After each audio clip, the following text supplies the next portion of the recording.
L'émission Bonjour Côte-du-Sud, une présentation de votre Uniprix Daniel Lachance du complexe Santé Montmagny. Chez Uniprix Daniel Lachance, notre priorité, c'est d'abord vous offrir un service de proximité, personnalisé et professionnel. Des pharmaciens toujours disponibles pour assurer la qualité des soins. Les plus grandes marques dans les cosmétiques, un grand choix pour soins corporels, service rapide de livraison. Uniprix Daniel Lachance du complexe Santé Montmagny, 5 boulevard Taché-Ouest, 88 248 55 95. Les Caisses Desjardins de Montmagny-Lillet, fiers partenaires de l'émission Bonjour Côte-du-Sud. Les Caisses Desjardins de Montmagny-Lillet, fiers partenaires de l'émission Bonjour Côte-du-Sud. Tous ensemble, nous contribuons à faire rayonner des milliers de jeunes. Desjardins, toujours là pour faire briller la jeunesse. Lundi 24 février 2020, Marie-Ève Proulx s'explique concernant les nombreux départs de son bureau. Perquisition à Lévis en lien avec du trafic de stupéfiants. Sable bitumineux, Teck Resources retire son projet controversé. Au sport, les Alliés sont les champions du tournoi Pee-Wee de Québec dans la catégorie Inter-B. Et série dans la Ligue de hockey Côte-du-Sud, Saint-Pascal et Saint-Charles passent au tour suivant. Tous les détails de ces nouvelles dans un instant.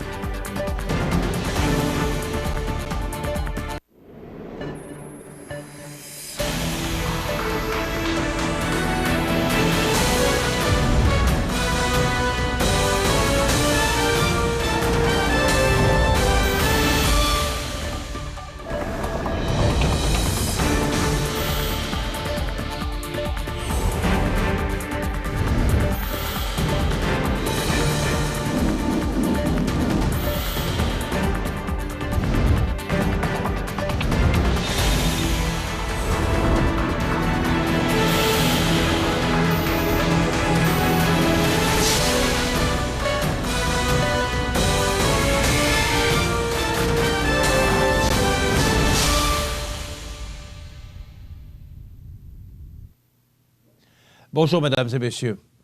Lors de son passage vendredi dans les studios de CMA-TV, la députée ministre Marie-Ève Proulx s'est expliquée concernant l'article de jeudi du Journal de Québec où il était question des nombreux départs et congédiements de son bureau ainsi que du climat toxique qui y régnerait. D'entrée de jeu, la ministre Proulx n'a pas voulu commenter particulièrement chaque cas ayant été mis en lumière par le journaliste Marc-André Gagnon, et ce, dit-elle, par respect pour les individus concernés. La députée a cependant affirmé qu'elle travaillait toujours pour l'intérêt supérieur des citoyens de la région et bien entendu pour tous les citoyens des régions dont elle était responsable comme ministre avant de faire cette déclaration. Depuis que je suis ministre, mes convictions sont tellement fortes pour aider les régions, je suis passionné. Puis pour ça, quand on est passionné et qu'on voit tout le travail qu'il y a à faire, ça nous prend une équipe de qualité, une équipe à qui on peut avoir confiance, puis qui vont aller de l'avant avec nous là-dedans, dans ce changement profond qu'on s'apprête à faire, tant pour notre belle région ici, la Côte-du-Sud, que pour l'ensemble des régions comme ministre. Donc, c'est ce que je peux dire là-dessus en ce moment, puis de monter une équipe. Des fois, ça peut prendre du temps. Questionnée ensuite à savoir si elle était une personne très exigeante, Mme Proulx a déclaré qu'elle n'était pas très exigeante, mais bien seulement exigeante, en raison de son rôle, puisqu'elle estime que c'est important de bien démarrer les projets dans le cadre de ses fonctions. Concernant les déclarations des députés du Parti québécois voulant que le territoire couvert par la ministre était trop grand, Chaudière-Appalaches, Bas-Saint-Laurent et Gaspésie-Île-de-la-Madeleine, ce qui pourrait expliquer en partie le roulement de personnel hors norme de cette dernière, Marie-Ève Proulx a balayé du revers de la main ses propos en assurant que ce n'était pas le cas, mais que pour mener à bien son mandat, ça prenait une équipe de qualité et de haut niveau afin de répondre à toutes les demandes. Pour la députée ministre, le Parti québécois s'est servi de l'article du Journal de Québec afin de se faire du capital politique. Écoutons les commentaires de la députée ministre. Puis évidemment, bien, le Parti québécois, dès qu'ils peuvent trouver une façon de tirer sur nous, ils le font, puisqu'ils ne sont que 9 députés, il faut se le rappeler, contrairement à nous, où on a eu beaucoup de gains au cours de la dernière élection. Donc, c'est vraiment électoraliste et politique là, comme réaction. Puis ils sont en droit de le faire, puis ils ont eu une belle porte hier avec la nouvelle qui est sortie.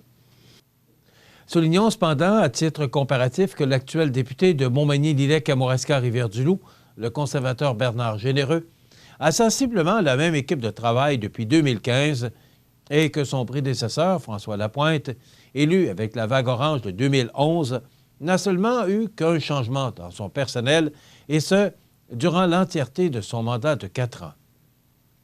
En ce qui concerne le projet de complexe sportif et culturel et de santé durable, la députée Proulx reconnaît que le 10 millions de dollars à aller chercher est un défi, mais qu'en contrepartie, elle croit que le milieu est assez dynamique pour trouver ce montant. Revoyons un extrait de notre entrevue. C'est un défi. Ça, je le reconnais à 100 % là, je suis très pragmatique, mais je suis convaincue qu'on est capable d'arriver à faire ça à Montmagny si on se mobilise. Il y a des gens tellement brillants ici, il y a des forces vives dans notre région qu'on sous-estime puis qu'on n'utilise pas assez. Puis moi, je les vois aller, là, puis je me dis, imagine si on met toutes nos forces ensemble puis qu'on travaille pour atteindre ce qu'on cherche. Après ça, comme on le disait, ce pavillon, ce complexe sportif va attirer des jeunes familles. Donc, ça va être des nouveaux payeurs de taxes. Donc, les coûts vont diminuer automatiquement. Là, c'est un effet domino que ça aura très positif. Rappelons qu'au sujet du financement du complexe sportif et culturel de santé durable, le maire de Montmagny, Rémy Langevin, dans un texte de Diane Gendron, publié vendredi sur le site de Loi-Blanche, a déclaré que la Ville serait obligée d'imposer une taxe spéciale de 5 % afin de financer le projet. L'entrevue réalisée vendredi dernier avec la députée ministre Marie-Ève Proulx vous sera présentée un peu plus tard dans notre émission. Nous éprouvons quelques difficultés techniques et nous cherchons le problème, alors nous nous excusons de ce contretemps. Le service de police de la ville de Lévis tient à informer la population que le 19 février 2020, il a procédé à des perquisitions dans le secteur de Saint-Romuald, ainsi qu'à 3 arrestations en lien avec du trafic de stupéfiants. C'est à l'automne 2019 que les enquêteurs de l'unité des crimes initiés, section drogue et accès cannabis, ont initié une enquête criminelle à l'égard d'un individu pour du trafic de cocaïne et vente de cannabis illicite. Selon le renseignement criminel obtenu, il était actif au niveau de la livraison de stupéfiants ainsi que de la vente. Il opérait également un point de vente à son domicile qui se trouve dans le même secteur. Les perquisitions suivantes, les arrestations ont permis de saisir différents éléments, dont 1500,4 grammes de cannabis illicite, 4,1 grammes de hashish, 413,2 grammes de poudre blanche suspectée être de la cocaïne, 2 grammes de shatter, 39 bonbons de THC, 1700 millilitres de codéine et 14 155 $ en argent canadien, 4 véhicules bien infractionnels, valeur de plus ou moins 60 000 $ et 6 cellulaires. Les suspects, 2 hommes de 29 et de 49 ans ainsi qu'une femme de 28 ans, ont été arrêtés et ensuite libérés. Le dossier est toujours en enquête et les suspects pourraient faire face à des accusations de possession de cocaïne en vue d'en faire le trafic, trafic de cocaïne, possession de cannabis illicite aux fins de vente et vente de cannabis illicite. La pétrolière Teck Resources a décidé de mettre de côté son méga-projet d'exploitation de sable bitumineux Frontier dans le nord de l'Alberta dimanche soir. Selon le Journal de Québec, la direction de la compagnie a retiré sa demande d'approbation envoyée au gouvernement de Justin Trudeau et qui devait l'accepter ou la refuser. Les marchés financiers mondiaux changent rapidement et les investisseurs ainsi que les clients recherchent de plus en plus des endroits où les cadres en place réconcilient le développement des ressources et les changements climatiques afin de produire le produit le plus propre possible. Malheureusement, cela n'existe pas ici maintenant, a écrit le président et chef de la direction de Teck, Don Lindsay, dans une lettre envoyée au gouvernement fédéral dimanche. Dans ce contexte, il est maintenant évident qu'il n'y a pas de voie pour aller de l'avant avec ce projet. Les questions concernant les implications sociales des ressources énergétiques, des changements climatiques et des droits des Autochtones sont critiques pour le Canada, les provinces et les gouvernements des Premières Nations, a-t-il ajouté. Ottawa a confirmé avoir été avisé de la décision de Teck Resources. Nous comprenons que l'entreprise a pris une décision difficile. Par conséquent, le cabinet ne prendra plus une décision sur ce projet, ont affirmé les ministres Seamus O'Regan des Ressources naturelles et Jonathan Wilkinson de l'Environnement dans une déclaration publiée tard dimanche soir. Nous reconnaissons aussi le travail de consultation de calibre mondial réalisé par l'entreprise Teck dans le cadre de ce projet, y compris les efforts qu'elle a déployés pour consulter les collectivités autochtones tout au long du processus. Les promoteurs devraient s'inspirer de son modèle de consultation pour les projets à venir, ont-ils ajouté. L'entreprise avait reçu des approbations réglementaires pour cette initiative de 20 milliards de dollars, mais elle attendait le feu vert du gouvernement de Justin Trudeau pour aller de l'avant. Le projet Frontier était très controversé, puisqu'il aurait engendré plus de 6 millions de tonnes de gaz à effet de serre par année au Canada et serait l'un des plus importants projets miniers liés au sable bitumineux. Mine à ciel ouvert, elle couvrirait un territoire de près de 300 km² dans le nord de l'Alberta et viserait à produire plus de 250 000 barils de pétrole sur une base quotidienne. Les environnementalistes, qui s'y opposaient vivement, ont salué sa mise au rencard. Ce projet était voué à mourir car il était totalement insensé d'un point de vue économique ou climatique. Nous pouvons enfin nous concentrer à développer de vrais projets qui créeront des emplois durables et permettront de résoudre la crise climatique, a affirmé Keith Stewart, stratège senior en énergie chez Greenpeace Canada dimanche soir à l'agence QMI. Les écologistes avaient occupé les bureaux montréalais du ministre fédéral Stephen Guilbeault le 14 février dernier afin de protester contre le méga-projet. Le premier ministre de l'Alberta, Jason Kenney, avait exhorté le gouvernement de Justin Trudeau à donner son sceau d'approbation à Teck Frontier. Il a affirmé sur Twitter dimanche soir que le retrait de Teck est une autre nouvelle dévastatrice pour l'économie canadienne, surtout pour les Albertains et les Premières Nations. Cette décision est clairement le résultat d'un cadre réglementaire fédéral incertain et de l'opposition illégale au développement des ressources naturelles, a-t-il précisé. Par le passé, M. Kenney a fait valoir que la compagnie s'était déjà conformée à de nombreuses exigences réglementaires et que l'argument voulant qu'il faille s'opposer à Teck Frontier en raison de l'objectif carboneutralité 2050 du fédéral ne tenait pas la route. Lors de la divulgation de ses résultats du 4e trimestre vendredi, Teck Resources avait mentionné qu'elle enregistrerait une dépréciation de 1,1 milliard de dollars si le projet n'était pas approuvé par Ottawa, selon le Globe and Mail. Dans quelques instants, les sports. Votre magasin Coop de Montmagny vous offre un immense choix de fruits et légumes, des mets cuisinés sur place, une poissonnerie et des bouchers à votre service, un étal de charcuterie et de fromage. C'est aussi des produits régionaux. Venez et vous verrez, votre IGA Extra, c'est plus qu'une simple épicerie. J'aime beaucoup lire. J'aime lire. Chez moi, j'ai pas beaucoup de livres. C'est amusant de lire des livres. Ça nous donne de l'imagination. Je voudrais avoir un livre sur les chats et les lapins. Un livre qui parle des extraterrestres. Des contes de fées. Un livre sur les dinosaures. Merci pour le livre!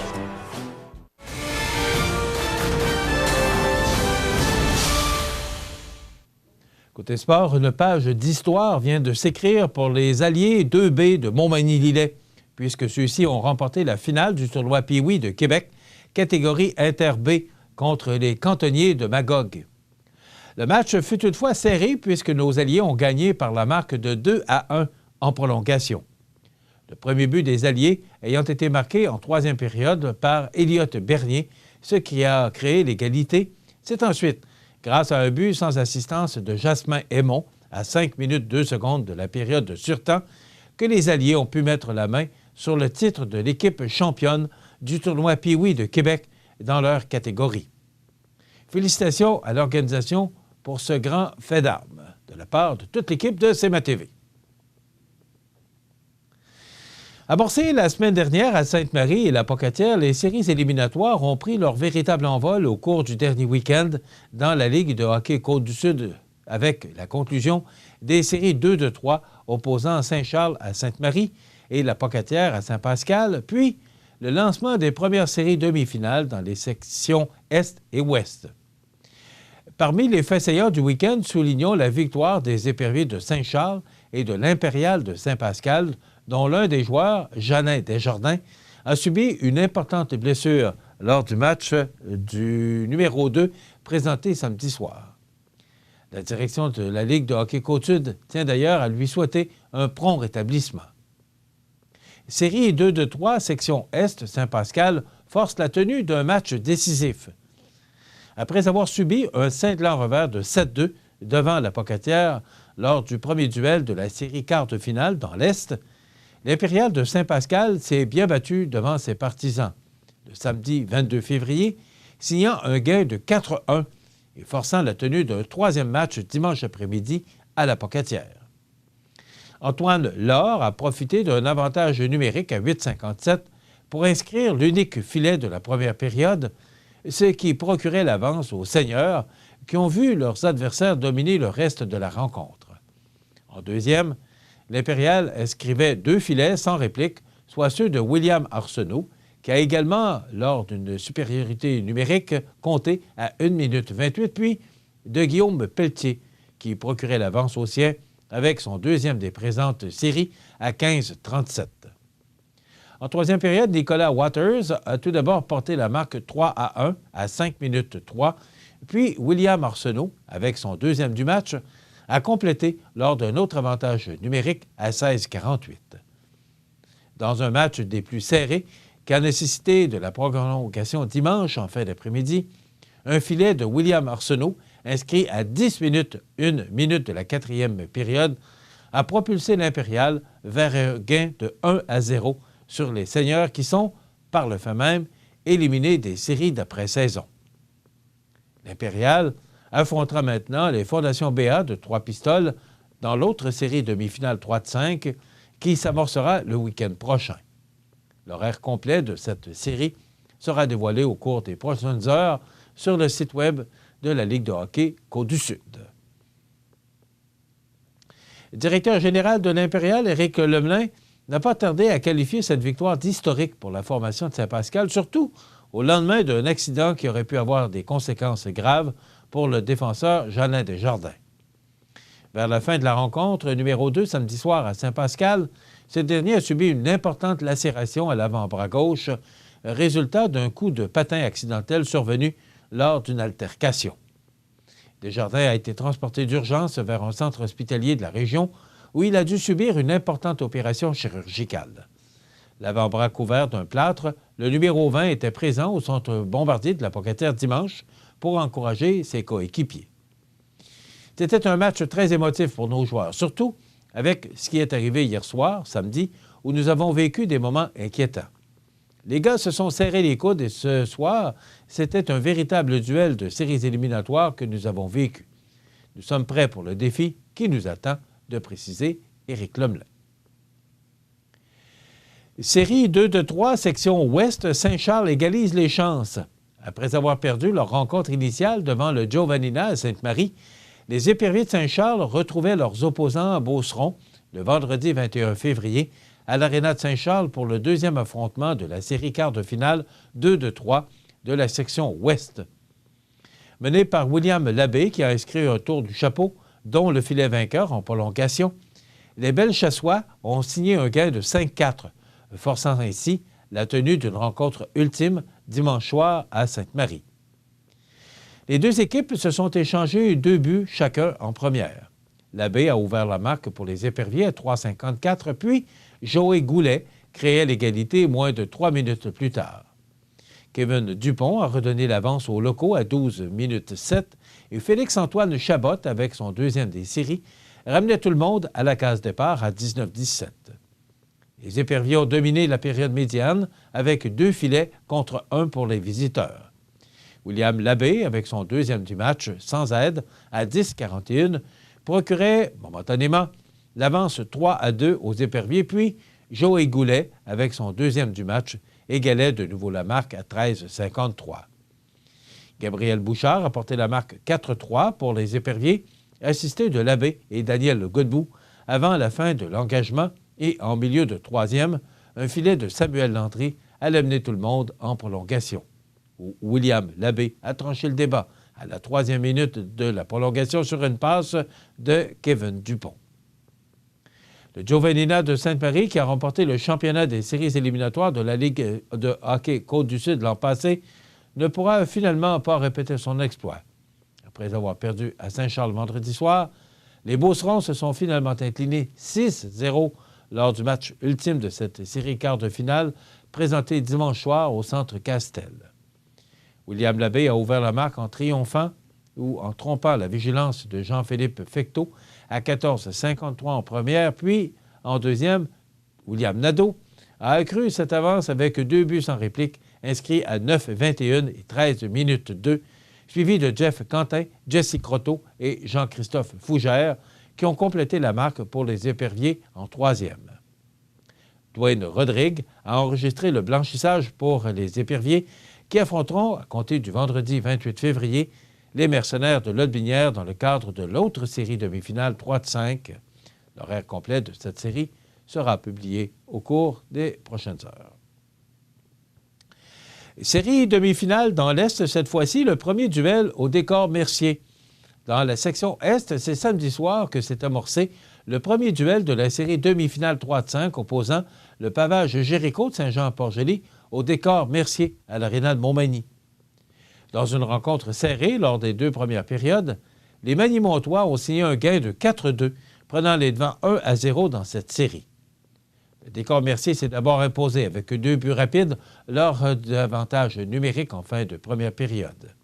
Hubert Jonca a ouvert la marque en complétant une manœuvre d'Étienne Blais à 16-34, puis Hubert Fréchette a inscrit son premier des séries, assisté des 2 meilleurs marqueurs du circuit cette saison, Louis-David Bourgault et Jean-Daniel Gauthier à 19-13. Les visiteurs ont également profité d'une supériorité numérique en fin de deuxième pour rétrécir l'écart 2-1, alors qu'Alex Robichaud inscrivait les siens au pointage sur des passes de Yannick Boucher et de Kevin Carrier. Le décor Mercier a mis le match hors de portée du pavage Jéricho avec 2 buts en un peu moins de 2 minutes en milieu de troisième période. Jean-Daniel Gauthier a marqué ce qui allait s'avérer le but de la victoire à 8-13, puis Carl Gagné-Bernier inscrivait le but d'assurance à 9-51. Pascal Fournier a complété pour le pavage Jéricho lors d'un avantage numérique à 18-40. Soulignons que les 2 équipes reprendront l'action le week-end prochain lors des matchs 2 et 3 qui auront successivement lieu le vendredi 28 février à 21h au Centre Rousseau de Saint-Jean-Port-Joli, puis le lendemain soir à 20h à l'Aréna de Montmagny. Série demi-finale dans l'Ouest, le Plastique Mort prend les devants. En parallèle, la première série demi-finale 3-5 opposant le Family Prix de Saint-Joseph au Plastique Mort de Saint-Damien dans la section Ouest s'est amorcée le vendredi 21 février à l'Aréna J.E. Métivier.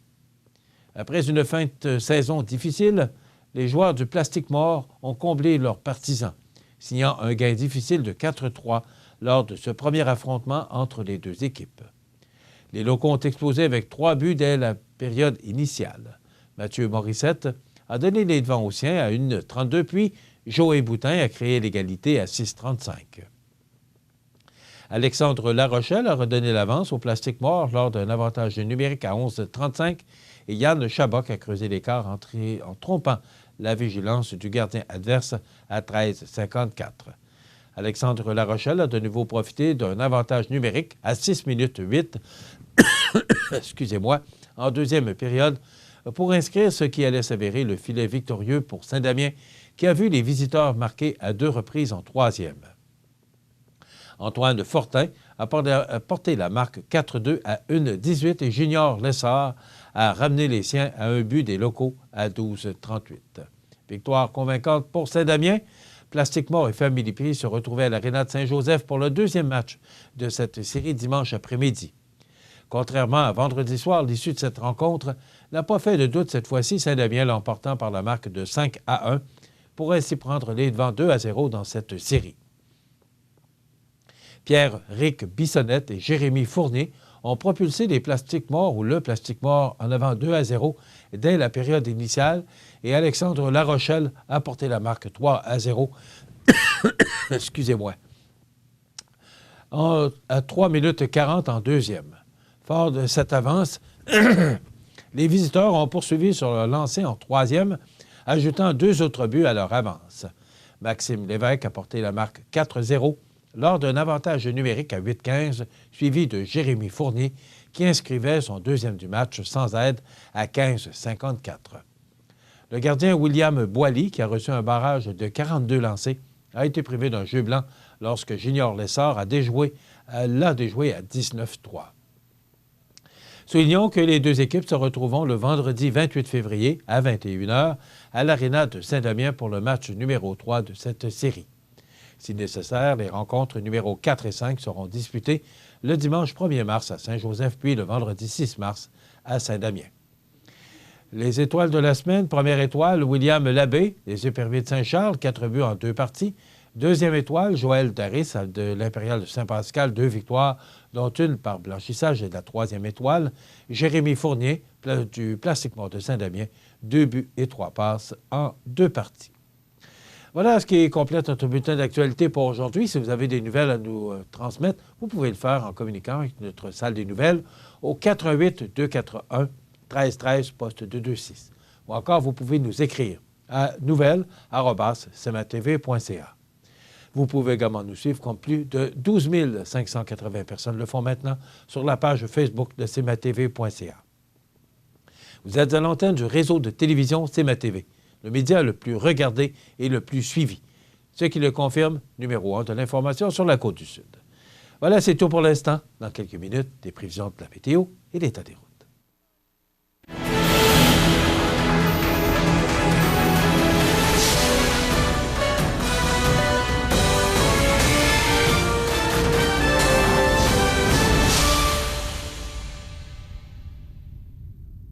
Les Caisses Desjardins de Montmagny-Lillet, fier partenaire de l'émission Bonjour Côte-du-Sud. Les partenaires suivants sont fiers de s'associer à cette portion de notre programmation.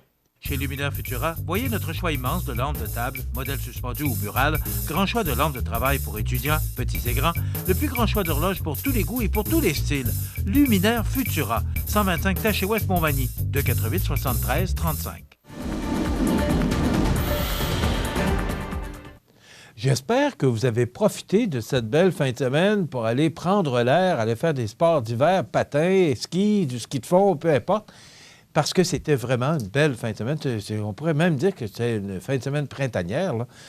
On voyait là, que la neige fondait, là, même hier, particulièrement hier, le soleil était chaud, là, et on voyait de l'eau et de la neige qui fondait là, sur les routes. Donc, c'était vraiment une belle fin de semaine. Il y avait peut-être un petit peu plus de vent hier, mais quand même, c'était très confortable.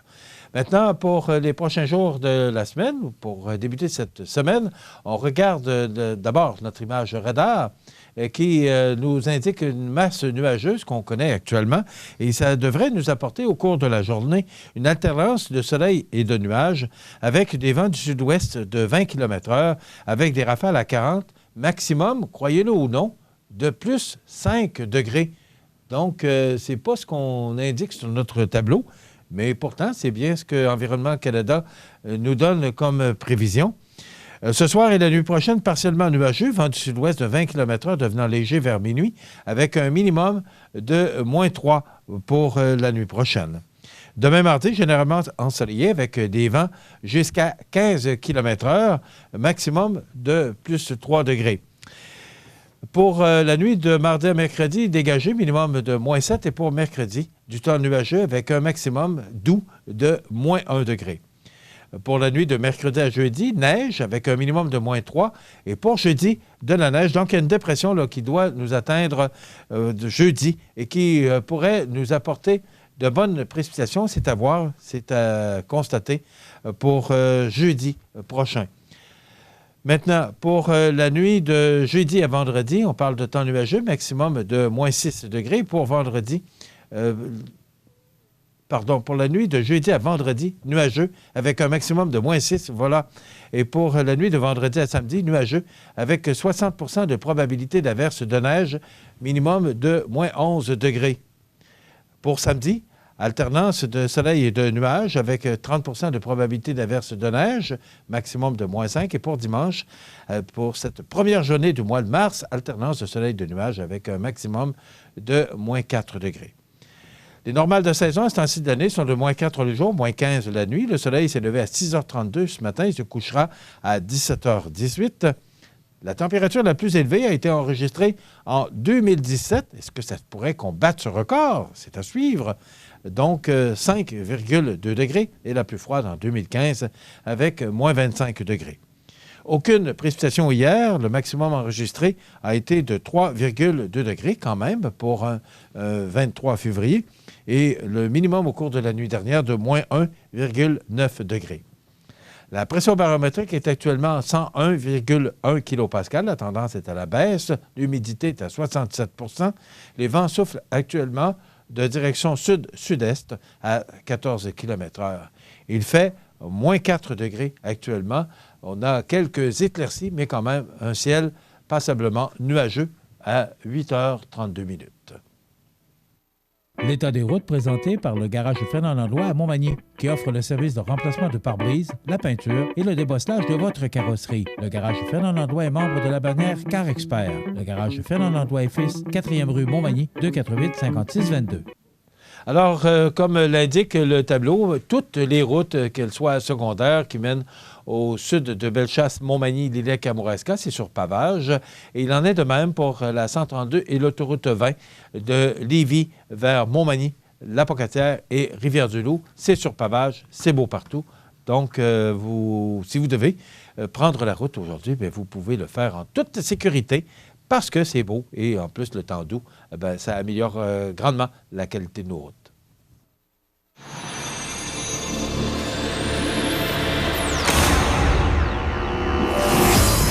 Traction intégrale de série. Manœuvrabilité et contrôle à la fine pointe. Système de freinage automatique. Mais ça sert à rien pantoute, ça. Si on ralentit pas puis qu'on garde pas ses distances.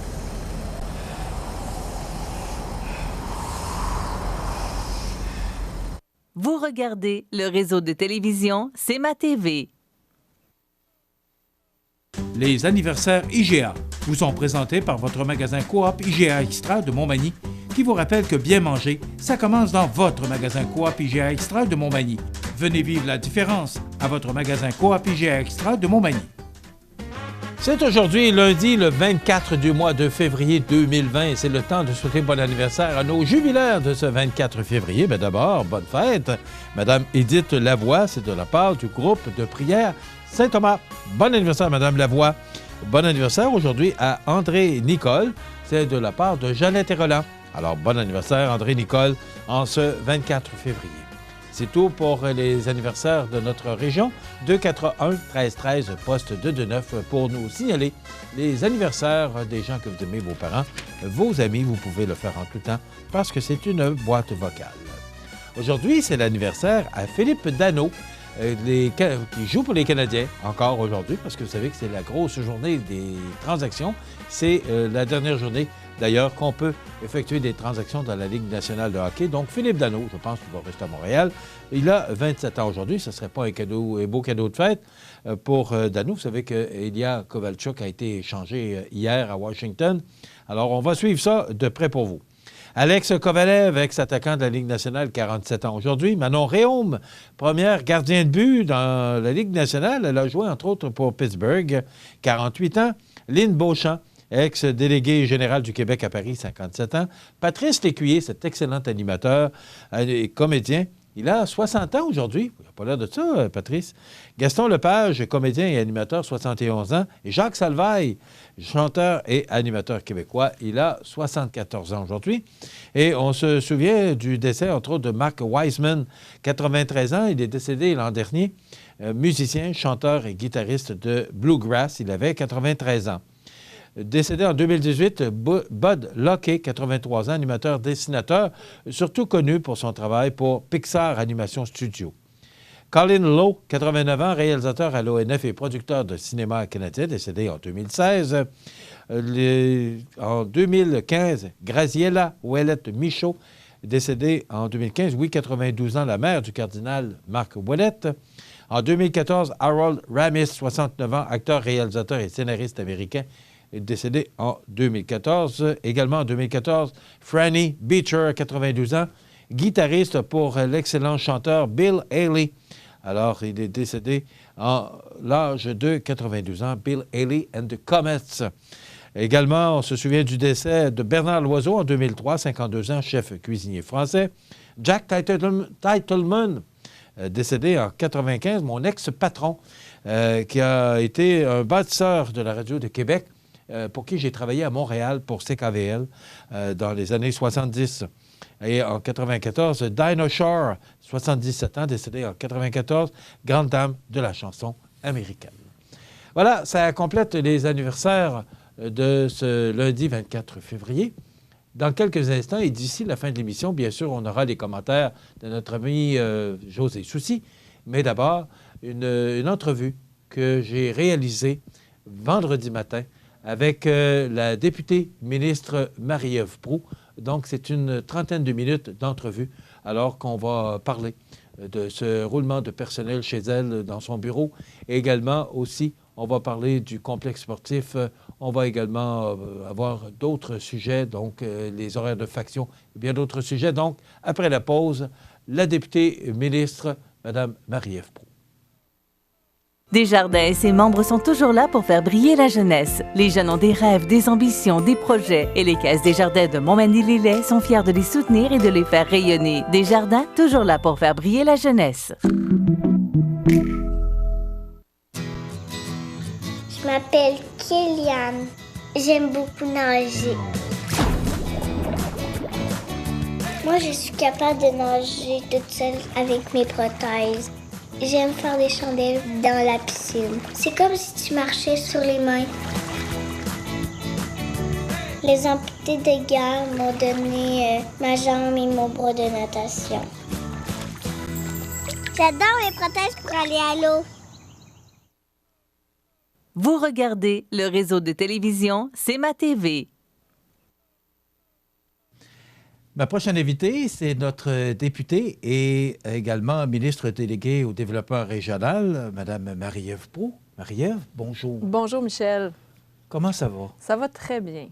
C'est la première question qui me vient à l'esprit. Bon, on va en parler puisqu'il faut en parler, oui, parce que je pense qu'on se doit d'informer la population. Moi, c'est d'abord la personne, parce que c'est 2 journées assez difficiles, je pense, suite à l'article qui est sorti dans le Journal de Québec, 12 départs en 14 mois. Moi, je veux savoir d'abord, comment allez-vous, parce qu'on a parlé, on en a parlé partout. Comment allez-vous, vous? Moi, je vais bien.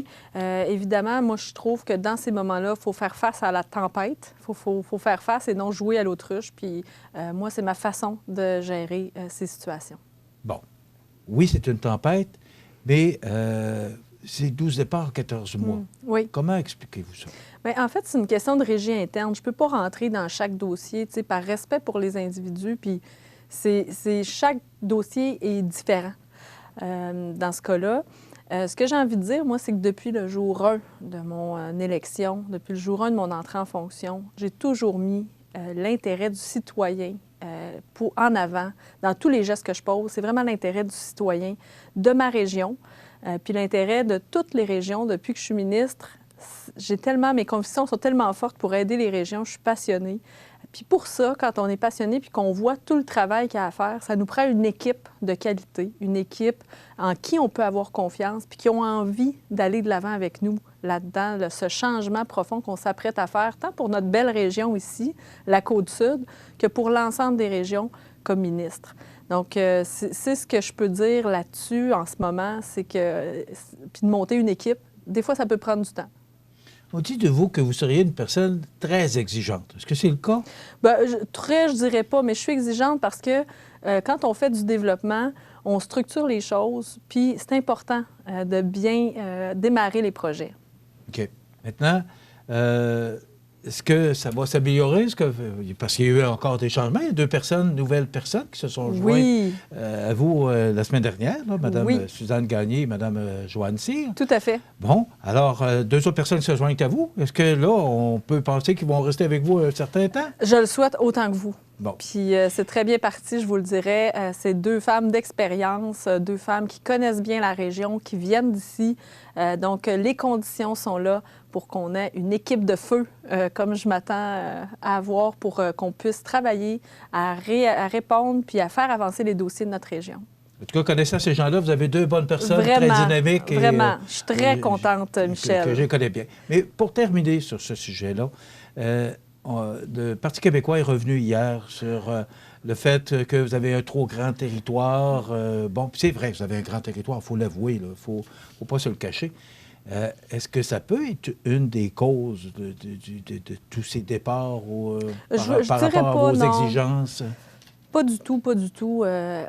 Le territoire étant ce qu'il est, moi, je travaille pour l'ensemble du Québec actuellement, là. Donc, c'est les 3 régions, c'est pas une surcharge de travail, à mon avis. Toutefois, ça prend une équipe de qualité puis une équipe de haut niveau pour répondre à toutes ces réalités puis toutes ces demandes que nous avons. Puis évidemment, bien, le Parti québécois, dès qu'ils peuvent trouver une façon de tirer sur nous, ils le font, puisqu'ils ne sont que 9 députés, il faut se le rappeler, contrairement à nous, où on a eu beaucoup de gains au cours de la dernière élection. Donc, c'est vraiment électoraliste et politique là, comme réaction. Puis ils sont en droit de le faire, puis ils ont eu une belle porte hier avec la nouvelle qui est sortie. Marie-Ève, est-ce que c'est toujours les premiers mois en politique qui sont les plus durs?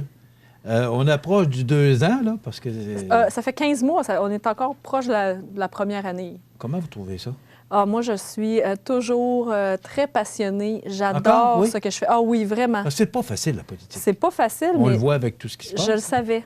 Je savais. Si on voit mes collègues, tout le monde a eu une histoire ou a eu quelque chose. Je pense que c'est comme ça, la politique. On est sous la loupe. Hein, on est observé, puis ça fait partie du travail. On n'a plus de vie privée, ça, on doit se le dire. Puis tout est matière à critique, tout est matière à envie, à jalousie. Donc, il y a toutes sortes de situations qui peuvent se produire, mais ça fait partie du travail. Puis je vous jure, Michel, que je suis toujours aussi passionnée de travailler pour les gens de la région. Pour moi, ça reste mon objectif premier, de changer la dynamique dans la région, de participer à ça. Pour moi, c'est... très enthousiasmant. Puis j'ai encore envie de le faire ce matin comme tous les autres matins. Je suis content de l'entendre. Marie-Ève, on tourne la page et on va parler de ce sujet qui est tellement, actuellement, qui fait tellement parler et jaser. C'est le complexe sportif, culturel et de santé durable. Oui. L'enregistrement se fait le 21 février, il faut le mentionner, le vendredi. Vous devez déposer le projet devant le gouvernement, devant le ministère, aujourd'hui, ce vendredi 21 février. Oui. Est-ce qu'il est prêt? Oui, il est prêt. C'est pas trop vite? Oui, les délais étaient très courts, considérant toutes les histoires qui se sont produites autour de ce projet. Je dois l'avouer, ça a été enlevant. Ça dépend de quel bord. Peut-être que pas tout le monde va être d'accord avec vous. Là, mais... Ça a été enlevant de voir tout ce qui s'est produit autour de ce dossier-là. C'est parce que l'autre projet du centre multifonctionnel est arrivé en même temps. Oui, c'est ça. Il y avait plusieurs projets en même temps. Mais moi, je dis toujours, on ne fait pas d'omelette sans casser des œufs. Ça veut dire que des fois, bien, on change les habitudes, on interpelle des gens qui n'avaient pas cette idée-là initialement, puis on n'a pas eu grand temps pour essayer de faire en sorte que les gens embarquent dans l'idée du projet. Puis moi, j'aimerais ça peut-être profiter de l'occasion, Michel, parce que les gens disent que c'est le projet de Mme Proulx, mais c'est loin d'être mon projet. Moi, je ne m'approprie pas ce projet-là. C'est un projet... Moi, mon objectif comme élu ici, c'est d'attirer des nouvelles familles. Puis, ce qu'on voit, ce qu'on dit, les études le démontrent, que ce qui favorise et facilite l'attraction des jeunes familles, c'est des infrastructures sportives de qualité pour pratiquer des sports. Les gens sont de plus en plus interpellés par leur santé, on le sait. Maintenant, ce que j'ai entendu puis ce que je vois depuis le début, c'est le projet des gens d'affaires, c'est le projet des jeunes familles. Beaucoup de jeunes familles m'écrivent, disent « nous, c'est ce qu'on veut ». Les gens d'affaires, on le sait, il y a eu une rencontre au début janvier où, de manière majoritaire, en fait, unanime, les gens ont dit « ça nous prend un centre sportif si on veut que notre région, que la tendance se renverse ».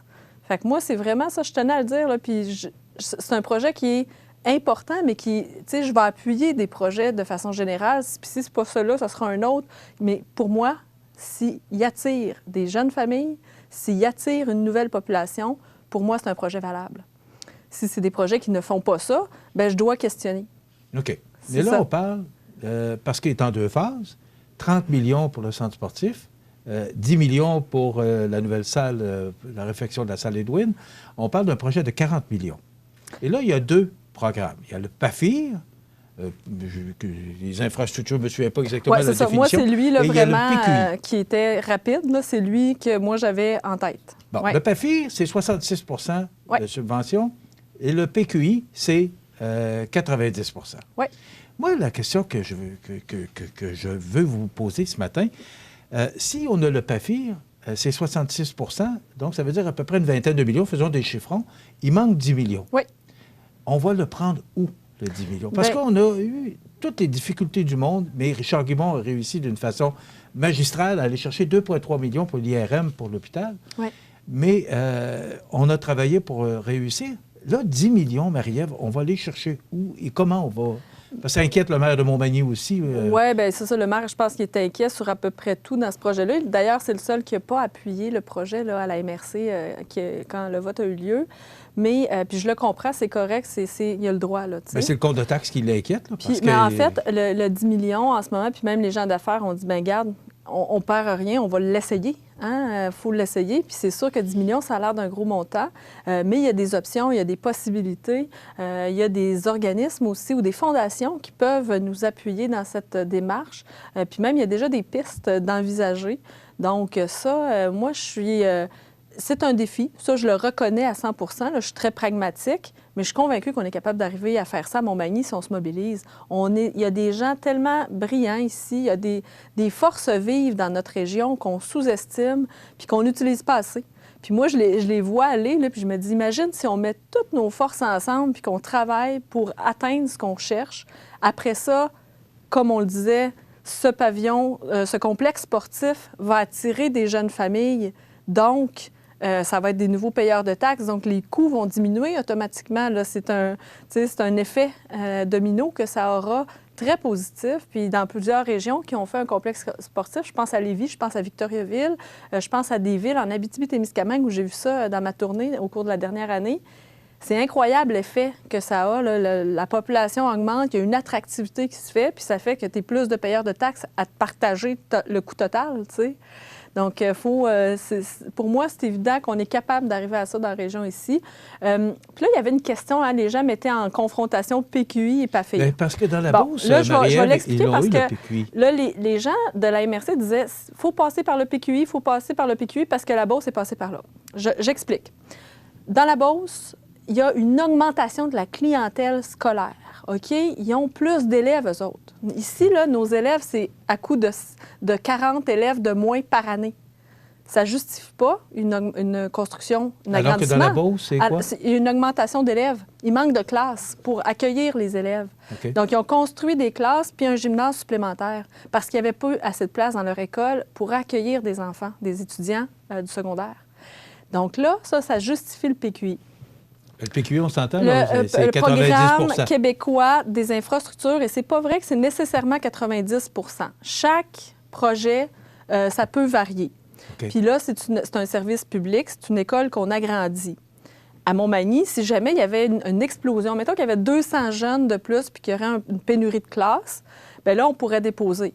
Mais je dois l'avouer, ça peut prendre 10 ans avant de recevoir les montants. Tu sais, l'assiette, le PQI, puis là, dans le PQI, il faut que je dise à la population, hein, on gère les fonds publics. Puis comme membre du Conseil du Trésor, c'est beaucoup de milliards de dollars, mais ça comprend tous les hôpitaux, toutes les écoles, les CPE, les maisons des aînés, les routes, les métros, à Montréal, tout est en lambeaux, puis veut pas, c'est là où il y a le plus de population. Donc, c'est évident qu'il y en aura peut-être un peu plus là. Ça comprend tous les infrastructures que doit entretenir le Québec. Donc, ça veut dire que le PQI, même si la Beauce l'a eu, nous, c'est peu certain qu'on puisse il n'y a pas grand-chose qui l'explique, qui le justifie. Puis c'est pas parce qu'on est en dévitalisation qu'on passe nécessairement au PQI. Là, il y a plein de règles, plein de normes. Puis c'est pas dit qu'on pourrait l'avoir. Il y a plusieurs milieux, hein, plusieurs régions, même rurales, où il y a eu des explosions de population, puis où les écoles ne sont plus assez grandes pour accueillir les enfants. Les enfants étudient dans des containers transformés ou des classes montées à côté de l'école avec des infrastructures là, minimales. Là. Donc, il faut penser, il faut avoir un esprit, puis moi, comme représentant du gouvernement du Québec, il faut avoir un esprit responsable sur l'utilisation des fonds publics. Fait que ça, moi, je n'ai pas le choix de dire ça. Puis ça ne veut pas dire que je ne vais pas défendre le projet, au contraire. Mais en ce moment, il y a un programme, puis moi, c'est ce que je voulais qu'on fasse, que la région fasse, c'est déposons dans le PAFIR. C'est un beau programme. C'est sûr que ça a l'air gros, 33 % je le donne, je comprends ce que les gens me disent. Mais on a une opportunité de déposer qui nous permettrait de faire ce projet-là plus rapidement. Quelles sont nos chances d'avoir le PAFIR? Bien, en fait, c'est le dépôt qu'on fait aujourd'hui. Oui, c'est le dépôt qu'on fait aujourd'hui. Puis ça, c'est une question que je ne peux pas répondre parce que le projet doit d'abord passer dans le processus administratif pour ensuite, puis là, on ne sait pas combien il y a de demandes totales.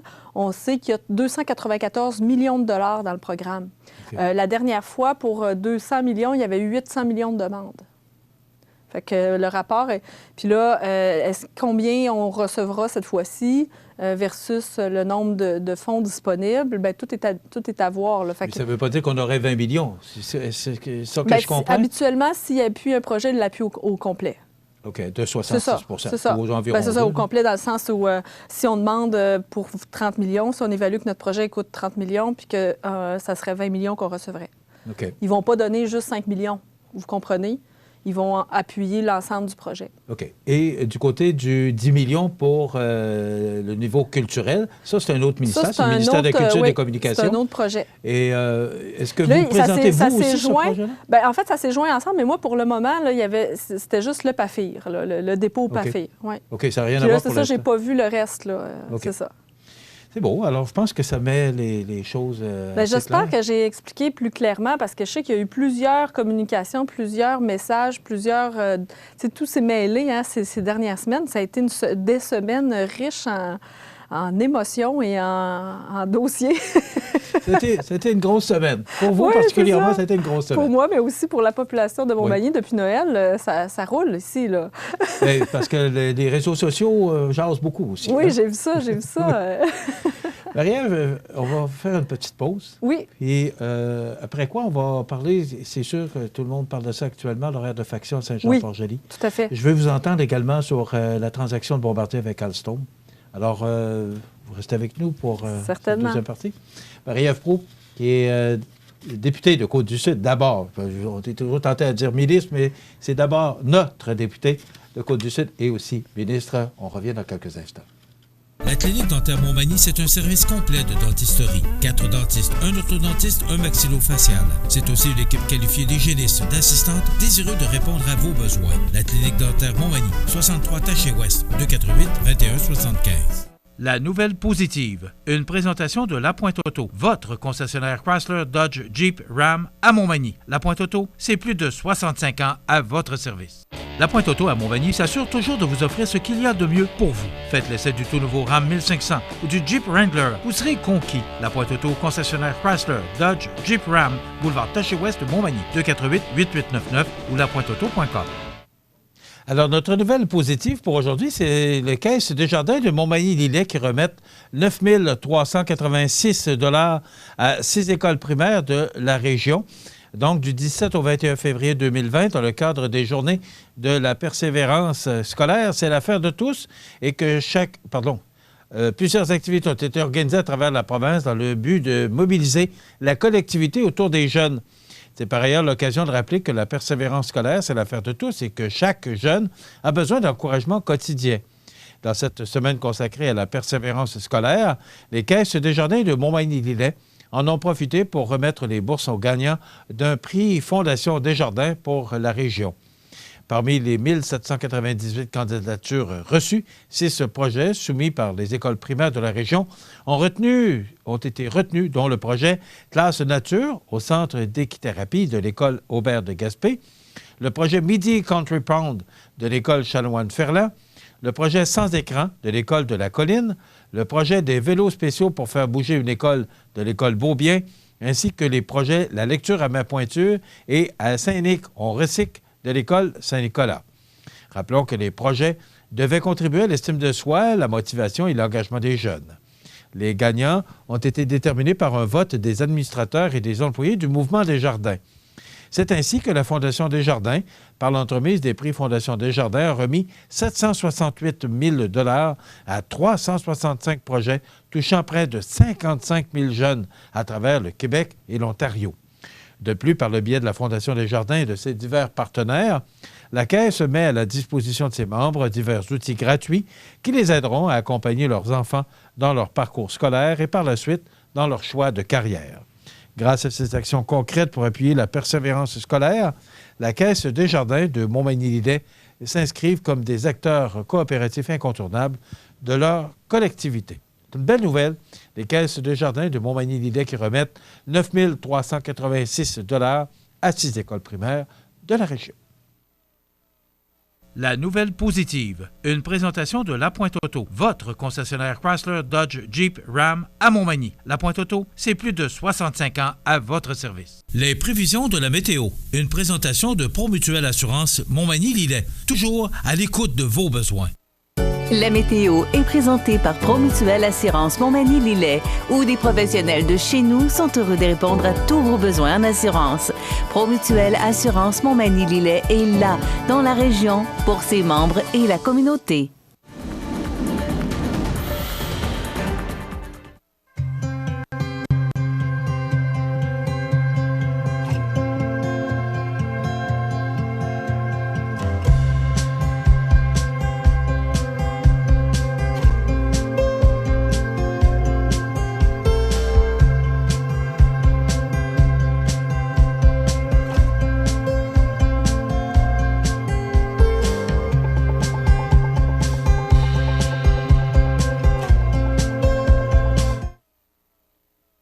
Vous regardez le réseau de télévision C'est ma TV. Les partenaires suivants sont fiers de s'associer à cette portion de notre programmation.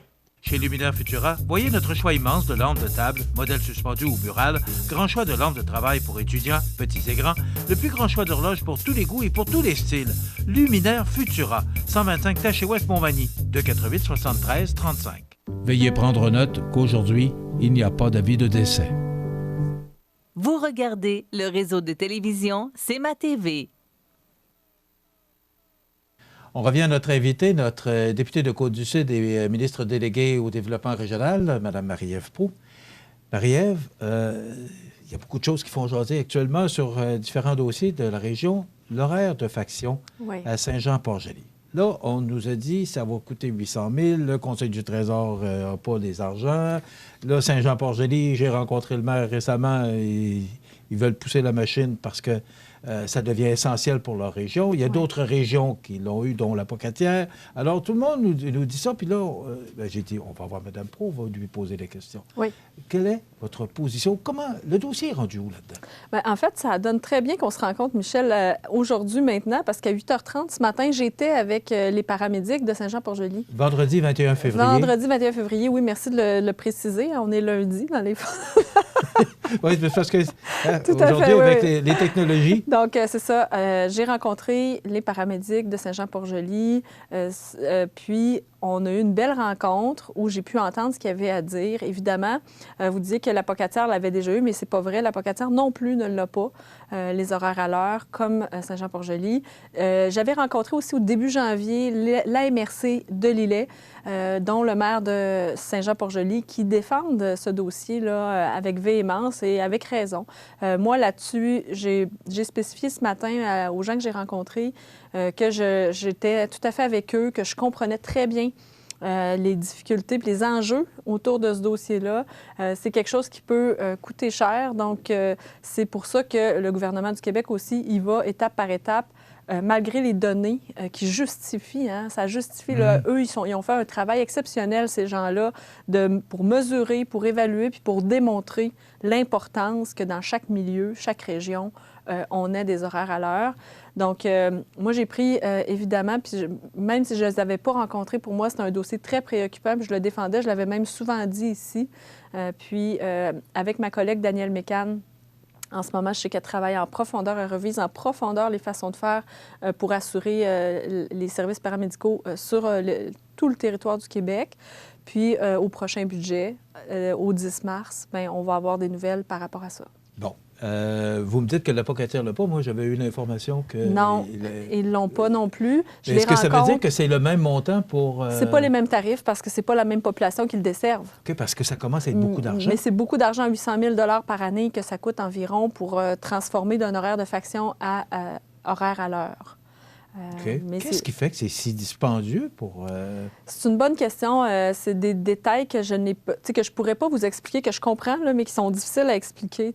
Puis, mais pour le moment, il serait meilleur que moi pour l'expliquer, évidemment. Mais ça, je comprends l'intérêt parce que ça peut mettre en danger la sécurité, puis on peut même sauver des vies quand les gens sont déjà au travail, plutôt que d'être à la maison, puis de prendre, de s'habiller, de faire la démarche. Et c'est ça, c'est le temps d'arriver sur les lieux qui peut être plus long. Quand est-ce que vous pensez que ça pourrait débloquer, ces projets-là? Bien, comme je vous dis, c'est le 10 mars, il devrait y avoir des nouvelles dans le budget. OK. Donc, on va surveiller ça. On surveille tout ça, puis moi, je ne suis pas dans le secret des yeux secret des dieux au ministère de la Santé, mais moi, j'ai fait les représentations nécessaires là, pour la région ici. Marie-Ève, je vous amène maintenant sur le dossier Bombardier-Alstom. Oui. Je veux vous entendre à savoir, bon, c'est un beau fleuron qui est en train tranquillement de quitter notre belle région. C'est quand même, en tout cas, je veux savoir ce que vous en pensez. Alstom, c'est quand même une belle compagnie. C'est un beau fleuron aussi.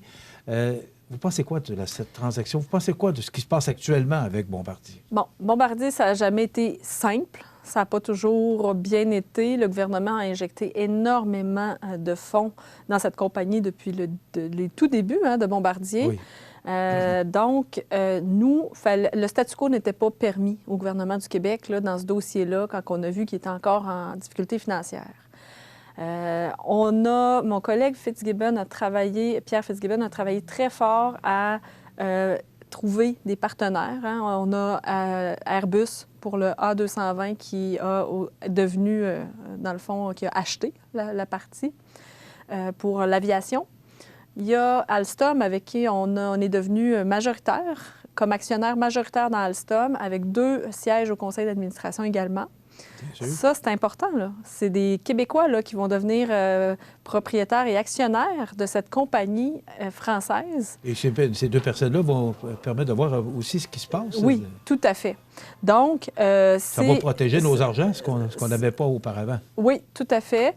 Puis, pour moi, cette transaction-là, au niveau du ferroviaire, évidemment, j'étais très préoccupée et comptez sur moi que j'ai poussé fort parce que pour moi, l'entreprise à la Pocatière, pour moi, on a l'expertise, on a d'excellents travailleurs, on a un écosystème. Il y a au moins 200 entreprises, des sous-traitants actuellement de Bombardier-La Pocatière, qui travaillent entre Montmagny et Rivière-du-Loup. Donc, c'est 200 entreprises là, qui vivent de ça. Puis, on a aussi tout l'aspect innovation-recherche qui est bien importante, bien établi dans la région de La Pocatière. Donc, pour moi, il fallait qu'on s'assure de ça. Et de fait, on va protéger les emplois et bonifier les emplois. Parce qu'on sait que dans les années à venir, les questions des trains va devenir... le marché des trains va augmenter, va devenir important. Tant au Québec qu'au Canada qu'à l'international. Puis en ayant une filière internationale avec la France, bien, ça nous positionne aussi sur d'autres marchés. Donc, pour moi, c'est une transaction hors pair. J'étais vraiment fière. C'est une belle transaction? C'est une excellente transaction, à mon avis. Ça vous rassure? Énormément. Oui. Sérieusement, là, vraiment, on n'aurait pas pu avoir mieux. Excusez, j'ai frappé dans le micro. Ça va on est plus dans le siège du chauffeur là qu'on l'était auparavant? Peut-être pas, parce que c'était évidemment des intérêts québécois à 100 %, mais je considère que pour La Pocatière, c'est sécurisant de savoir qu'on aura aussi la possibilité d'avoir des marchés, accès aux marchés internationaux mieux qu'avec Bombardier. Puis l'expertise qu'ils ont développée avec Bombardier, bien, ça va amener de l'eau au moulin. Puis autant pour Sorel-Tracy que pour La Pocatière, on s'est assuré avec le président d'Alstom que ça soit consolidé. C'était ma prochaine question. Oui, j'ai vu l'entente signée avec Alstom et c'est bien indiqué que les emplois seraient consolidés et bonifiés, tant pour La Pocatière que Sorel-Tracy. Donc moi, là, quand c'est une entente signée, une entente entre la caisse de dépôt et la compagnie, c'est sécurisant. OK. Donc, heureuse de ce dénouement? Très heureuse. Je crois que notre région a tout intérêt à être heureux de ça. Puis je pense que ça va amener une vigueur puis une vitalité plus grande que ce qu'on connaît actuellement parce qu'on sait que le marché des trains, on ne peut pas se fier à ce qui se passe en ce moment. Il n'y a pas trop de marché. Mais là, avec Québec qui s'en vient, Montréal, il va y avoir d'autres choses. On veut faire Gatineau. Il y a d'autres villes où on veut travailler à mettre en place des tramways, par exemple. On sait qu'Alstom, c'est eux qui ont le REM à Montréal. Exact. Donc, ça ne peut pas être plus positif. Exactement. Donc, c'est une belle transaction. Très belle. Marie-Ève, on va terminer notre entrevue. Je ne peux pas passer à côté, sauf qu'au moment où on enregistre notre entrevue, peut-être qu'il y aura un dénouement au cours de la journée. C'est ces différents barrages de notre système ferroviaire là, depuis 16 jours vendredi. Là. Vous pensez quoi? Parce que là, il y a une injonction qui a été donnée, mais au matin du 21 février qui n'avait pas été respectée. Vous pensez quoi de tout ça? C'est un dossier très préoccupant. D'ailleurs, hier, à l'Assemblée nationale, on a eu un débat d'urgence sur le sujet pour mettre la pression sur le gouvernement fédéral afin qu'il dénoue l'impasse, parce qu'actuellement, c'est des besoins primaires de la population là, qui risquent de ne pas être répondus. Il va manquer de soupe, il va manquer de légumes, il va manquer de fruits, parce que beaucoup de produits, de nos produits de consommation, circulent par train, entre autres pour les provinces de l'Est. Donc, même au Québec, là, les compagnies commencent à manquer de denrées là, pour faire rouler leur économie. Il y a eu cette semaine une levée de bouclier de la part des manufacturiers, l'Association des manufacturiers du Québec, qu'on a appuyé d'ailleurs comme gouvernement, parce que c'est préoccupant pour notre économie. C'est préoccupant même pour les gens, les consommateurs. Donc, il doit y avoir un dénouement dans cette situation. Et le premier ministre, là, j'ai très confiance en notre premier ministre, François Legault, qui travaille fort en ce moment avec les premiers ministres des autres provinces à tenter de dénouer l'impasse. J'ai parlé d'injonctions, je vais le dire au conditionnel, qui n'auraient pas été respectées, oui. Mais au matin du vendredi matin, les informations qu'on avait, il y avait encore des gens qui manifestaient à Saint-Lambert. Tout à fait. Donc, est-ce que vous pensez que ça n'a pas trop traîné tout ça? Est-ce que 16 jours... c'est long. Et ça affecte vraiment l'économie actuellement. Ça affecte l'économie. Que ça n'a pas trop duré? Il y a des préoccupations qui sont exprimées là, dans cette situation-là. Hein? Le groupe qui met de la pression, maintenant, on se questionne à savoir est-ce que c'est encore vraiment les vraies raisons qui sont justifiables. Mais le gouvernement fédéral doit trancher, il doit agir. Il en va de l'économie de l'ensemble du Canada, je dois l'avouer, là, parce que tout est bloqué à travers le Canada. Là, même l'Ontario met beaucoup de pression actuellement. C'est quand même majeur. C'est majeur. Puis ça ne veut pas dire qu'on ne tient pas compte des préoccupations des gens qui sont là actuellement. Marie-Ève, on termine avec les commissions scolaires. C'est réglé? C'est réglé. Oui? Oui. Contente? Très contente, oui. Vraiment. Moi, c'est une des raisons, d'ailleurs, qui m'a fait adhérer à la CAQ, c'était ce changement de gouvernance scolaire. Puis le dénouement, pour moi... Ça fait longtemps qu'on parle de ça. L'ADQ en parlait avant la CAQ. Oui, bien c'est ça, c'est Mario Dumont oui, qui avait c'est lui qui avait initié ça. sur... Puis au début, on se souvient des réactions. Là, ça avait été une commotion quand Mario Dumont avait apporté ça à l'époque. Maintenant, je trouve que c'est très positif. Moi, je me suis entretenue avec les 2 directeurs de commission scolaire, tant dans Kamouraska, Rivière-du-Loup, qu'ici dans Côte-du-Sud. On a eu de bonnes discussions. Je devrais les rencontrer prochainement aussi. Je leur ai présenté là, complètement tout mon soutien. Puis s'ils ont besoin de quoi que ce soit, je suis disponible. Pour moi, c'est important de travailler pour les enfants, d'impliquer les parents dans le milieu scolaire. Puis c'est ce qui va se faire là, au cours des prochains mois. Puis, tu sais, de mieux soutenir les enseignants aussi, ça, pour nous, c'est essentiel. Puis de donner plus de pouvoir aux directions d'école, tant primaire que secondaire. Okay. C'est ça l'objectif? C'est un des objectifs, c'est de donner... D'impliquer les parents de... Oui, puis que ce soit connecté davantage sur le milieu puis la réalité. Donc, puis le directeur ici de Côte-Sud là, est très positif. On a eu une bonne discussion, puis on va se rencontrer prochainement là, pour envisager des projets positifs pour les jeunes de notre région. OK. Vous avez probablement vu tout ce qui se passe actuellement, parce que là, il va y avoir la formation de différents comités. Là, oui. Alors, c'est parce que ça doit se faire officiellement en juin? Oui, c'est exactement. Puis même comme parent, comme maman de 3 garçons, j'ai reçu une lettre hier du directeur de la commission scolaire. Okay. Pour nous dire qu'est-ce qui allait se passer dans les prochaines semaines, qu'est-ce qui allait se passer dans les prochains mois, puis comment ça allait fonctionner. Fait que c'est vraiment très bien, très positif. Bon, bien, on a fait le tour. Ben oui, ça super. Ah, alors, je vais prendre quelques minutes pour vous souhaiter, quelques secondes, une belle fin de semaine. Merci. Faites-vous des activités en fin de semaine? Savez-vous qu'est-ce que je fais? Dimanche matin, je pars pour Gaspésie pour une semaine. OK. Ah, je connais une députée qui va être contente. Alors, oui, je vais passer quelques heures avec mes enfants là, en fin de semaine. OK. La semaine de relâche, il s'en vient aussi. Oui, c'est ça. Avez-vous le temps de prendre un peu de congé? Oui, moi, c'est essentiel pour garder un équilibre de vie. Puis pour moi, là, c'est important de garder, faire du sport, puis d'être avec ma famille, mes enfants, mon conjoint. Fait que ça, je garde ça dans mon horaire. Je m'organise pour avoir du temps. Les fins de semaine? Bien, les fins de semaine, mais là, la semaine de relâche, on prend 3-4 jours, on s'en va ensemble, toute la famille. Il faut le prendre. Il faut le faire, oui. Marie-Ève Proulx, députée et ministre de notre région, merci d'avoir été avec nous. Merci, Michel, c'est un plaisir. Une belle entrevue. Je vous souhaite une belle fin de semaine. Merci. Et au plaisir, on se retrouve le mois prochain pour faire le tour de tous les dossiers qui concernent l'actualité politique. Merci beaucoup. Merci, Michel. À bientôt.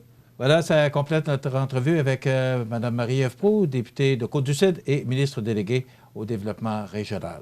On s'arrête.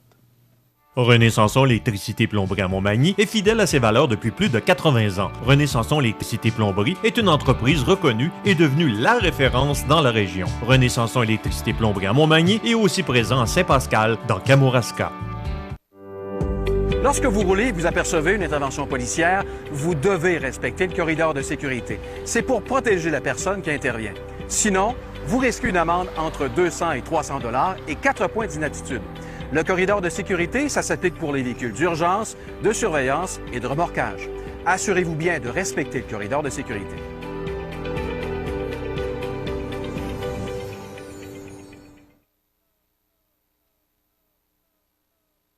Vous regardez le réseau de télévision C'est ma TV. Voilà, cette bonne et belle entrevue en compagnie de Mme Proulx qui a fait le point là, sur différents sujets, entre autres le roulement de personnel qu'elle connaîtrait à son bureau. Également, le centre multisport, on va en parler un petit peu plus en détail dans quelques instants avec José Soucy, parce que, bon, il a suivi la situation. Et il y a le maire aussi qui a fait une déclaration à Mme Diane Gendron vendredi là, par rapport au compte de taxes. Et on va jaser de tout ça dans quelques instants. Simplement, vous informer que la crise ferroviaire, la police ontarienne qui intervient à Belleville, les barricades érigées sur le chemin de fer de Belleville n'ont toujours pas été démantelées malgré l'ultimatum lancé il y a 8 heures par la police du Canadien national et la police provinciale de l'Ontario qui débute son intervention, a débuté il y a quelques instants son intervention. Donc, c'est à suivre. Là. Il y a beaucoup de véhicules policiers Et également, on nous mentionnait, c'est toujours selon la presse, qu'il y aurait une ambulance qui aurait suivi les policiers. Là. C'est pas nécessairement... On voit des images, d'ailleurs. Là. Espérons que tout ça va se faire dans le calme. C'est à souhaiter. Mais là, je pense qu'après 3 semaines de conflit, tout ça, selon moi, a assez duré. Et là, bien, écoutez, c'est l'économie qui s'en ressent partout au Canada. On doit remettre, et sans faire de mauvais jeu de mots, l'économie sur ses rails. Et l'économie sur ses rails, bien, ce sont les trains qui doivent circuler pour approvisionner toutes les provinces du Canada. On s'arrête dans quelques instants. Josée est avec nous. Desjardins et ses membres sont toujours là pour faire briller la jeunesse. Les jeunes ont des rêves, des ambitions, des projets et les Caisses Desjardins de Montmagny-Lillet sont fiers de les soutenir et de les faire rayonner. Desjardins, toujours là pour faire briller la jeunesse.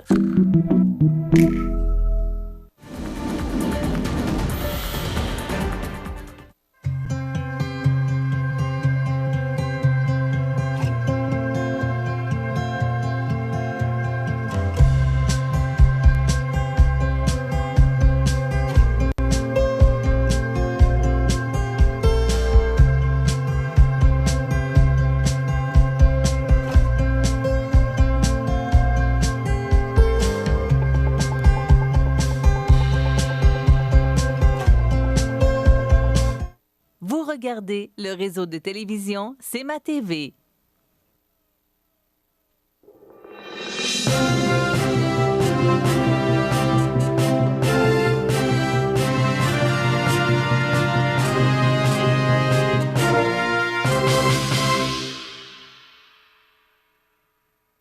Alors, comme je viens de le mentionner, on tente actuellement de démanteler là, les barricades. Les Mohawks là, qui sont sur la voie ferrée, qui bloquent la voie ferrée. En Ontario, à Belleville. Celle de Saint-Lambert est... Au Québec, c'est réglé. Oui. Au moins ça. Ça prouve à quelque part mais ça ne règle pas grand-chose. Non, mais au moins au Québec, c'est réglé. Je veux dire, c'est notre territoire à nous. Mais les trains ne sont pas repartis pour autant. Oui, mais ça donne... Je veux dire, on ne peut pas juste les repartir au Québec, tu comprends? C'est ça. Les chemins de fer, c'est d'un océan à l'autre. Donc, ça pose encore problème pour le Québec, malgré qu'au Québec, on ait réglé au moins l'aspect des barricades. Au moins, il y a ça de fait. Là, à l'heure actuelle, bien, c'est sûr, s'il y a des gens qui nous écoutent en reprise, on est le matin, et la police de l'Ontario qui est en train de démanteler les barricades, comme tu l'as dit, à Belleville, en Ontario. Ça fait 3 semaines, près de 3 semaines que ça dure. C'est le temps que ça se règle. Oui, il était temps, mais en même temps, écoute, je pense que Justin Trudeau sort de l'exercice très affaibli. Hein? Je pense qu'il a été énormément critiqué et avec raison. On ne savait pas sur quel pied danser. Et il vient un temps, à un moment donné, là, le pays, il faut que tu gouvernes. Hein? Tu ne peux pas juste promener en prenant des selfies, puis en étant un peu mou, puis en versant quelques larmes de crocodile. Et en même temps, c'est l'échec... Des crocodiles, je ne sais pas, mais quelques larmes. C'est l'échec de la politique amérindienne de Justin Trudeau, qu'il avait annoncé, je tiens à vous en rappeler, à l'ONU. Hein, lorsqu'il s'est adressé à l'ONU, il n'a fait que parler de la problématique des Amérindiens, de l'historique, puis il fallait qu'on s'ouvre à cette culture et qu'on s'ouvre et qu'on règle les problèmes. Mais moi, José, c'est ça. Je suis d'accord, puis il semblerait que ce projet-là ait été approuvé par la majorité des nations. Oui. Pourquoi? Là, c'est un petit groupe de personnes... Et là, on embarque dans un conflit qui dure depuis 3 semaines. Oui, mais on a encore la blessure. Quand est-ce qu'on va le régler, le problème? On a encore s'asseoir avec ces gens-là puis de négocier? Mais ils ne veulent pas s'asseoir avec le premier ministre. C'est ça qui arrive. Le premier ministre a voulu leur parler. Ils ne veulent même pas l'entendre. Ils ne voulaient même pas s'asseoir avec.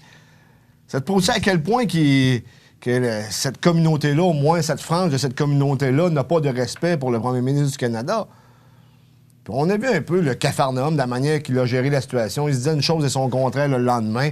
Et on se rend compte aussi que les ministres au sein du cabinet Trudeau ne sont pas très puissants. Parce que là, le gouvernement libéral, ça se résume en une chose, Justin Trudeau, parce qu'on va se le rappeler, Justin Trudeau est en place parce que c'est un Trudeau. S'il s'était appelé Justin Montmagny, il ne serait possiblement pas là. Au même titre que s'il s'était appelé Justin Soucy, je te rassure, il ne serait pas là. OK. Justin Soucy, il y avait un peu plus de chance, là. Mais... non, mais sincèrement, écoute, c'est un gouvernement minoritaire, mais en même temps, Justin Trudeau est chanceux parce que le Parti conservateur se cherche un chef, Et je peux te dire que c'est pas la course la plus excitante qu'on a connue au sein de la Fédération canadienne. Les oppositions sont quand même plus ou moins fortes. Le NPD, excuse-moi le terme, qui n'a pas de token pour partir en élection. Le Bloc québécois... Ça définit bien ce que ça veut dire. Oui, c'est ça. Le Parti québécois... Pas le parti... d'été, ils n'ont pas exact. Le Bloc québécois, qui joue son rôle, puis que c'est pas à son avantage de partir lui non plus en élection maintenant... qui fait tout un travail en passant Yves-François Blanchette pendant un certain temps. On a pensé que c'était lui le vrai premier ministre du Canada parce que c'est lui qui a amené des pistes de solutions. Puis je peux te dire que Justin Trudeau en face de lui faisait un petit peu pitié quand même. Hein? C'était pas facile pour M. Trudeau. Il va falloir qu'il se ressaisisse. Puis en même temps, les commentateurs commencent à dire est-ce que ça serait possible que Justin Trudeau ait perdu le feu sacré? Semblerait-il qu'à la dernière élection, ça l'a vraiment brûlé, là, parce que ça n'a pas été facile. Okay, ouais. Heureusement, il y a eu l'appui à la dernière minute de Barack Obama. Puis tu sais qu'aujourd'hui, ce matin, tu nous as parlé dans le bulletin de nouvelles, le projet de gaz, de sable bitumineux, excuse-moi, de Tech Resources. Tech Resources. Le projet Frontière. Ouais, exact. A été abandonné. Pour l'économie albertaine, ça va pas bien. C'est-à-dire que présentement, le Canada... c'est 20 milliards d'investissements. Là. Le Canada n'a jamais été aussi désuni qu'aujourd'hui. Ça va encore donner un élan supplémentaire au mouvement indépendantiste de l'Alberta. Parce que là, avec les politiques canadiennes en vigueur concernant l'environnement notamment, on ne peut plus rien développer de ce côté-là. Et eux autres, c'est le principal moteur de leur économie, c'est le gaz. Ça pas le gaz, je me trompe toujours. Il y a quelques années, l'Alberta, c'était une province sans dette. Oui, mais en même temps, il y a eu des choix, OK? Je te fais un petit comparatif rapide.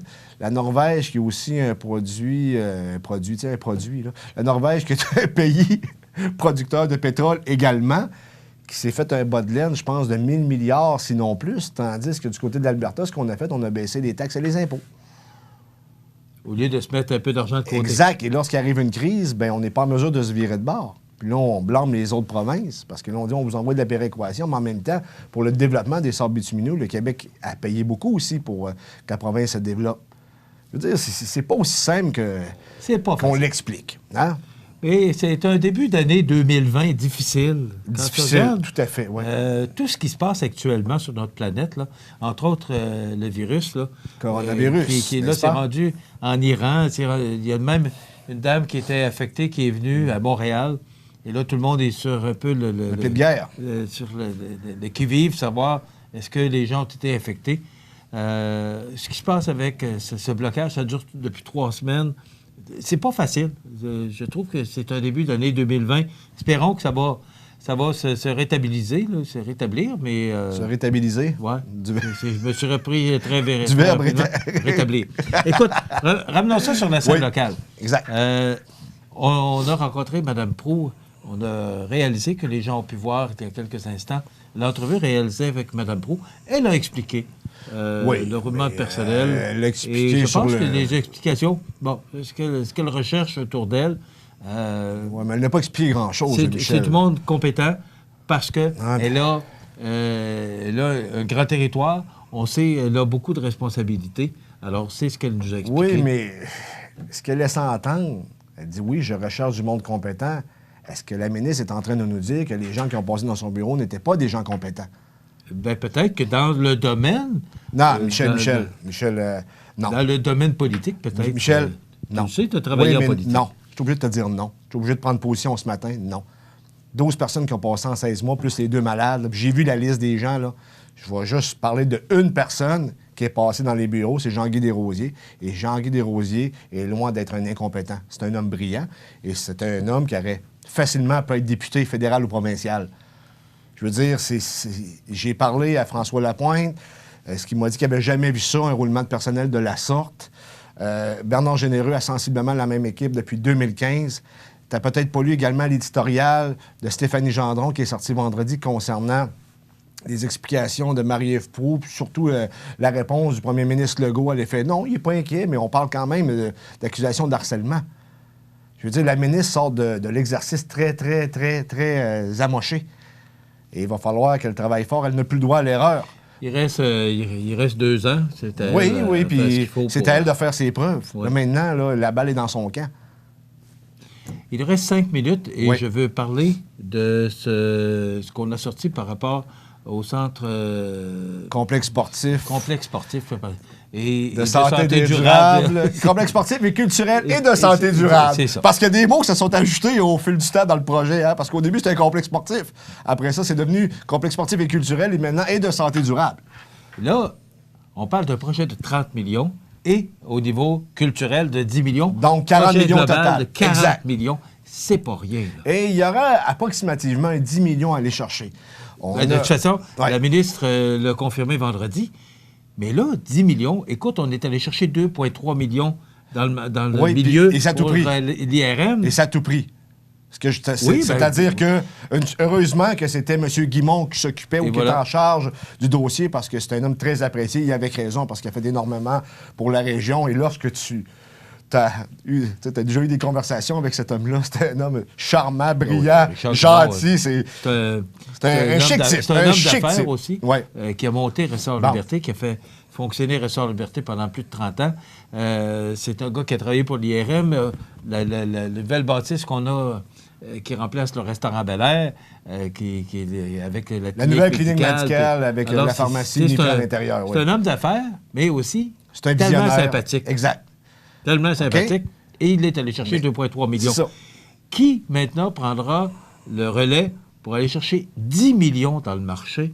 C'est sûr qu'il y a beaucoup de monde impliqué là-dedans, mais 10 millions, c'est pas rien. Et c'est de l'argent. Et en plus, c'est que, tu mentionnais dans le bulletin de nouvelles, que le maire de Montmagny, le maire Langevin, racontait à Diane Gendron de Loi-Blanche que ça pourrait faire augmenter le compte de taxe de 5 %. Une taxe spéciale. Il y aurait, dans le fond, la création d'une taxe spéciale, justement, pour faire fonctionner le nouveau complexe sportif, puis évidemment le financer, parce que là, dans le 10 millions qu'on allait chercher, ça ne compte pas les coûts d'exploitation du centre sportif. Alors, on s'est opposé à un projet... Il ne s'est pas opposé au projet. Lui, il est pour le projet. Non, mais... j'ai dit on s'est opposé. Je parle oui, exact. Oui, je te suis là. On s'est opposé à un projet qui sous était prétexte ficelé, qui n'avait pas d'augmentation de taxes, qui n'avait pas de... Exact. L'argent était dans le compte.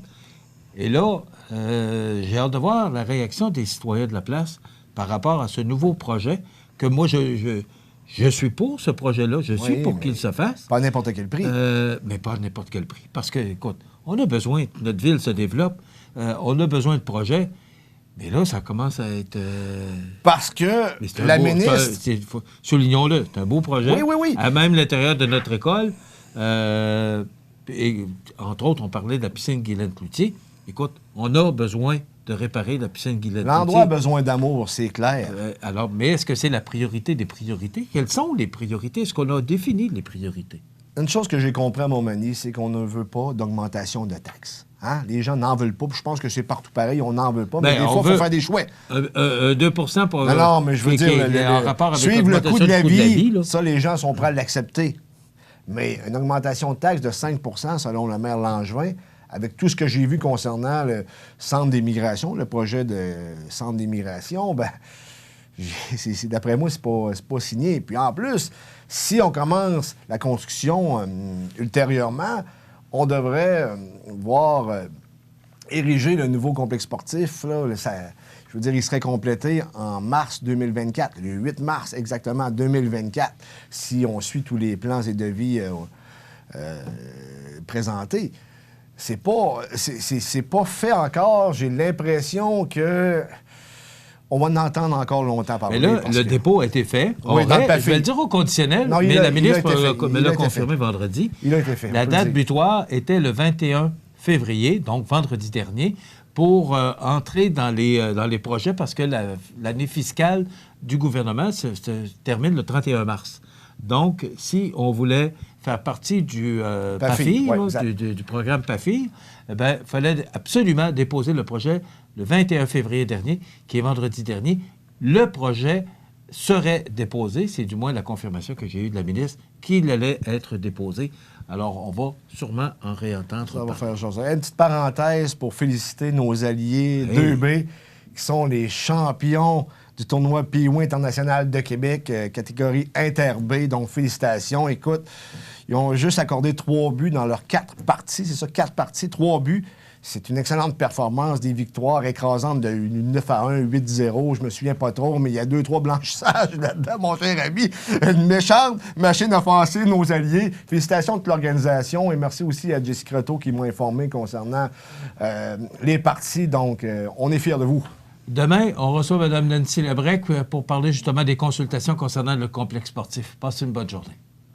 Situé au cœur de Montmagny, Iris dispose d'une variété de lunettes et vous offre les services d'examen de la vue et le suivi de chirurgie au laser. Iris Montmagny, 2 boulevard Taché-Est, 241-5252. Iris Montmagny, faites l'expérience d'une meilleure vision maintenant.